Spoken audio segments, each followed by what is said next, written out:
On August 31st, it was reported that ISIL, or ISIS, the group known as the Islamic State, blew up Palmyra's treasured temple of Bel in Syria. The National Post commented that the temple, dating back to 32 AD, shows a unique merging of ancient Near Eastern and Greco-Roman architecture. It is dedicated to the Semitic god Bel and is considered one of the most important religious buildings of the first century. Bel is one of the gods of Babylon.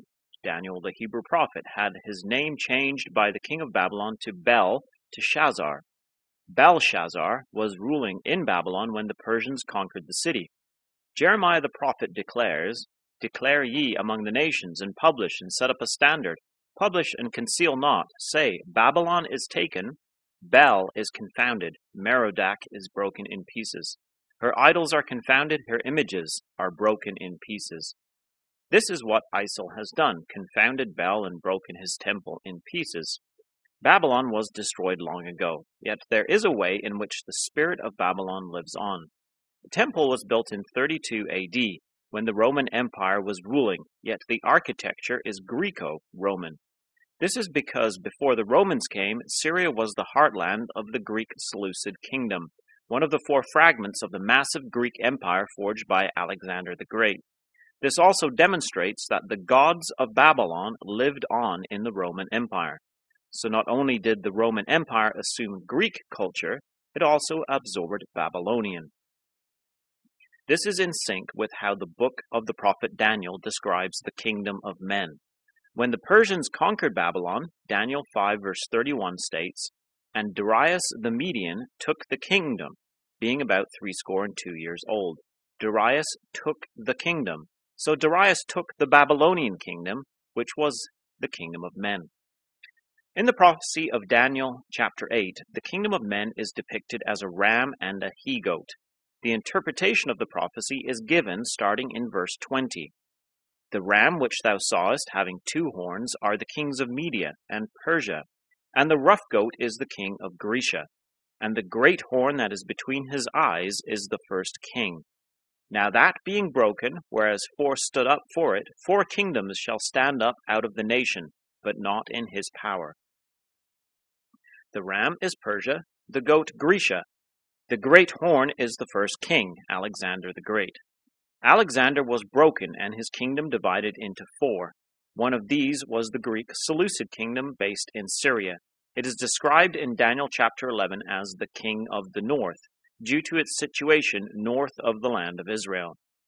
The Roman Empire arose after the Greek Empire, but is it contained in Daniel 8, the prophecy of the ram and the he-goat?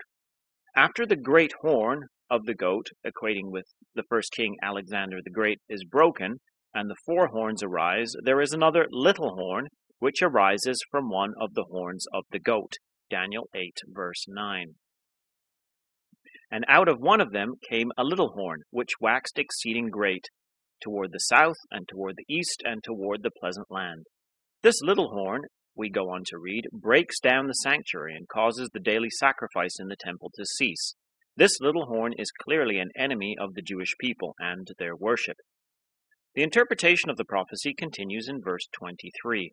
"And in the latter time of their kingdom, when the transgressors are come to the full, a king of fierce countenance and understanding dark sentences shall stand up. This king of fierce countenance is the little horn of the goat." Is this king referring to Antiochus Epiphanes, the Grecian king of the north, who caused temple worship at the time of the Maccabees to cease, or something else? In the detailed prophetical description of this time in Daniel 11, Antiochus is definitely referred to in verse 31. "They shall pollute the sanctuary of strength, and they shall take away the daily sacrifice, and they shall place the abomination that maketh desolate." The ideas of taking away the daily sacrifice and the abomination that maketh desolate definitely fit in with Daniel chapter 8. Yet there are several problems with this interpretation. First and foremost, the placing of the abomination that maketh desolate is spoken of by Jesus Christ as a future event to his time.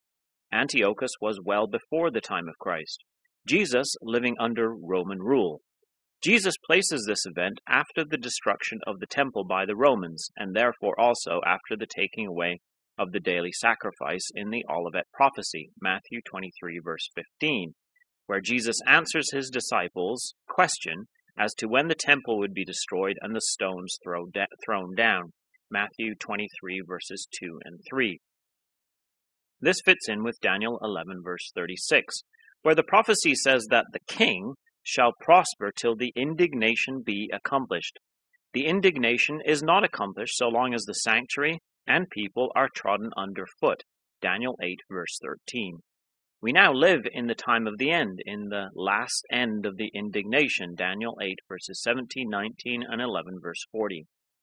This means that the king of fierce countenance is in existence today as an enemy of the sanctuary and the Jewish people. The words of Jesus also clearly show that the king of fierce countenance power is the Roman power, who came and destroyed the temple and caused the daily sacrifice to cease. The Roman power is in existence today, as has been discussed many times on the Bible in the news. In the West, there is the European Union and the Roman Catholic Church. In the East, the Russian power, which is called the Third Rome, because it inherited the seat of power when the Eastern Roman Empire or Greek Byzantine Empire came to an end. Here, then, are two Roman legs of iron as depicted in the image vision in Daniel chapter 2. This Roman desolating power is described in Deuteronomy chapter 28, centuries before it came into being. The Lord shall bring a nation against thee from far, from the end of the earth, as swift as the eagle flieth, a nation whose tongue thou shalt not understand, a nation of fierce countenance, which shall not regard the person of the old, nor show favor to the young. The phrase fierce countenance is the same in the Hebrew in both places, Daniel 8, verse 23, and Deuteronomy chapter 28, verse 50. We have seen then that the little horn of the goat arose from the Grecian Seleucid Empire in the north, based in Syria. This is interpreted for us in Daniel 8 as being the king of fierce countenance, which Jesus shows is the Roman power who came and destroyed the temple and caused the daily sacrifice to cease.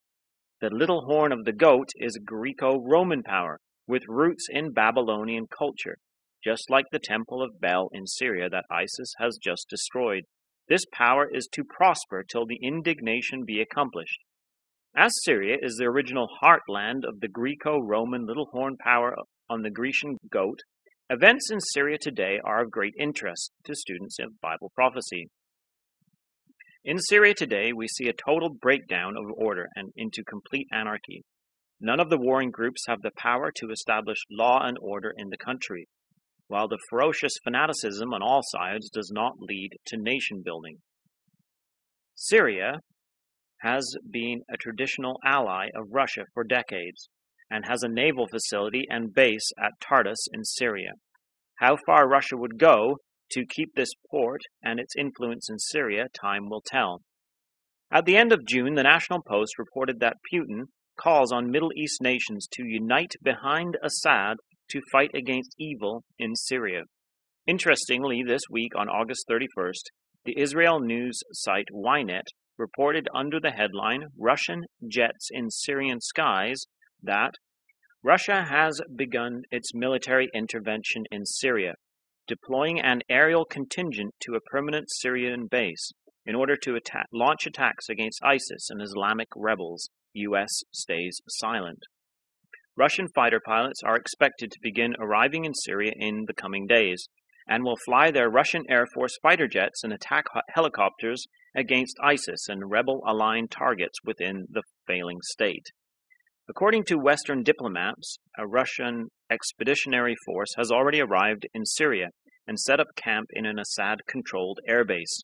The base is said to be in the area surrounding Damascus and will serve, for all intents and purposes, as a Russian forward operating base.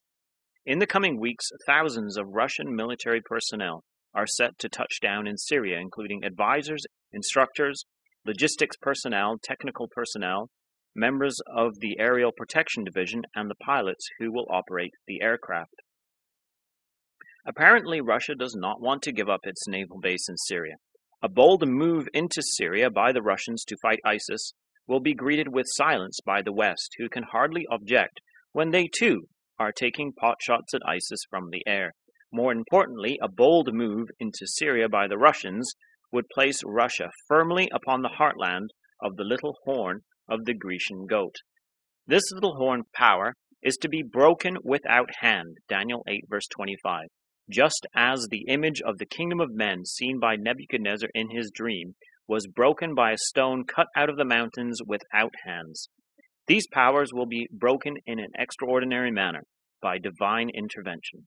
Come back next week, God willing, as we continue to watch the signs of the times on www.bibleinthenews.com. This has been David Billington with you.